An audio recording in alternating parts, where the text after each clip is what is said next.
Hi everyone, I'm Danielle. Today I'm gonna read Mr. Seahorse by Carle. Let's go!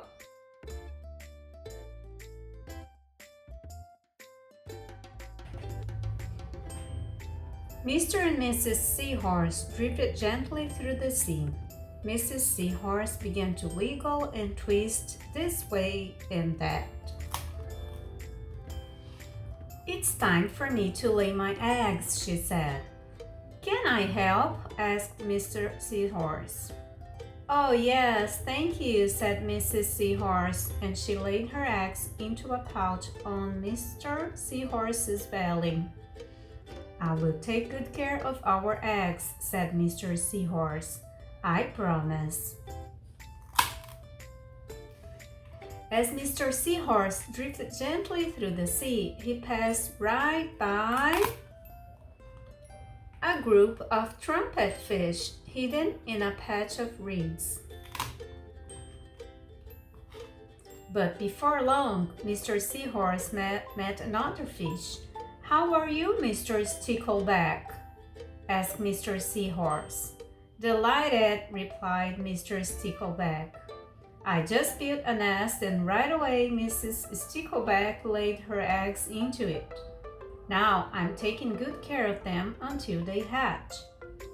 "Keep up the good work," said Mr. Seahorse and swam on his way. As Mr. Seahorse drifted gently through the sea, he passed right by a lionfish hidden behind a coral reef.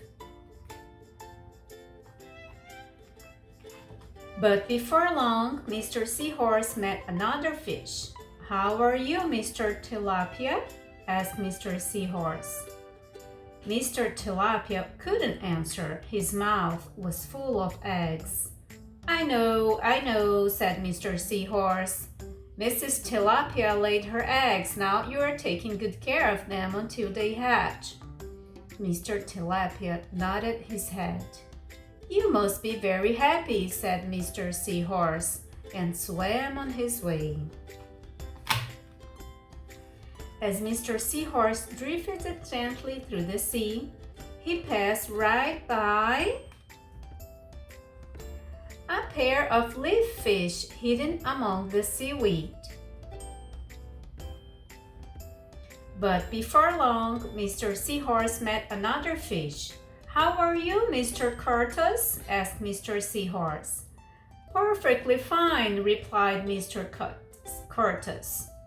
"Mrs. Curtis laid her eggs and I have stuck them on my head. Now I'm taking good care of them until they hatch."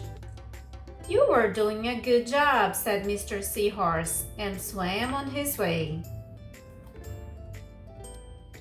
As Mr. Seahorse drifted gently through the sea, he passed right by a stonefish hidden behind a rock. But before long, Mr. Seahorse met another fish.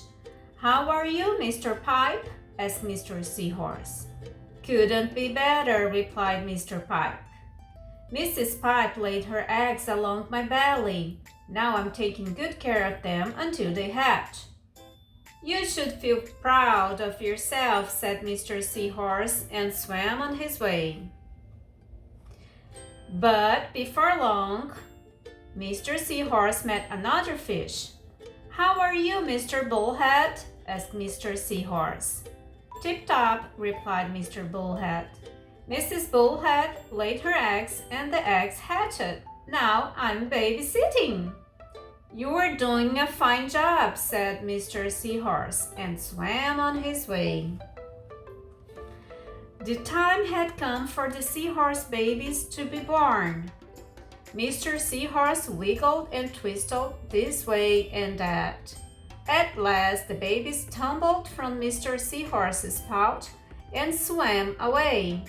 One baby turned around and tried to come back into the pouch. "Oh no," said Mr. Seahorse. "I do love you, but now you're ready to be on your own." The end.